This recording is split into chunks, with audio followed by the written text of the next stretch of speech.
The left-hand window on my E36 failed recently. I was opening the window one afternoon and there was a loud snap. The window continued moving down but wouldn't come up again. It turns out that the two window regulator guide sliders had broken on both sides at once. This meant that the regulator arms were moving freely from the window. This is a common issue on a lot of E36s. So I purchased some new ones on eBay, link in the description. I'm going to install them in this video.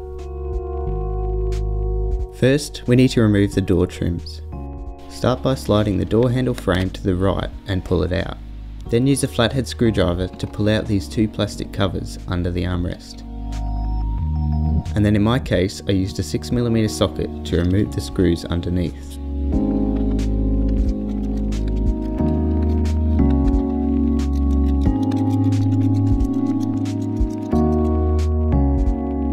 Now we can remove the main trim.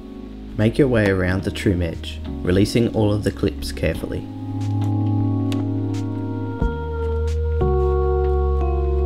Then pull the trim up so the door lock button can come out, and then pull the trim out to remove it from the door.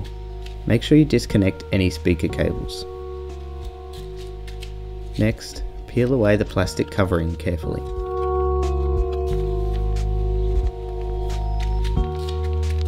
Since my window had fallen all the way to the bottom, I pulled it up a little until the guide rails on the bottom of the window could be accessed.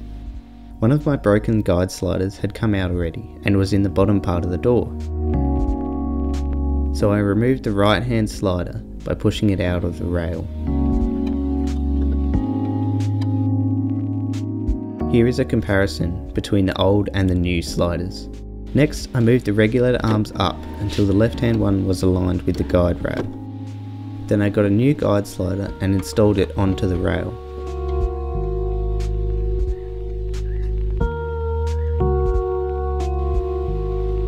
Once the slider is in line with the arm, push the arm ball into the clip socket. You need to hold the ball in whilst you push the retaining clip all the way onto the guide slider. This will hold the ball in properly.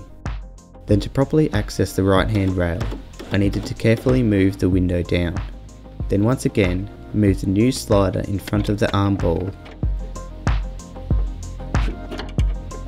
Push the ball in and move the retaining clip all the way onto the slider. This slider is more tricky to install than the left hand one. Then after this, I checked that the window fully closes. Then I got some white lithium grease and sprayed it onto both sliders and along the rails. This will make sure everything moves smoothly. I also sprayed some onto the side guide rail. Then I moved the window up and down a few times to check that everything works properly.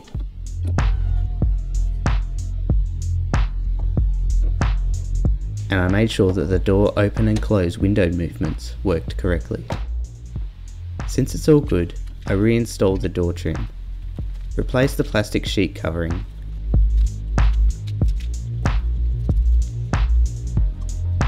then reconnect the speakers to the trim, line up the trim panel with the clips at the top of the door, and work your way around the door again, pushing the clips back into place. Then reinstall the screws on the armrest.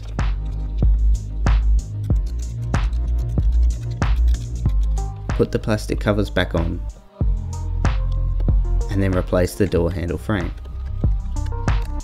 Finally, I cleaned up the window to remove fingerprints and any lithium grease. So now my window is in top shape again, for around $10. This process is the same for the driver's side door. You just need to unplug the mirror control as well when removing the trim panel. So thanks for watching, see you next time.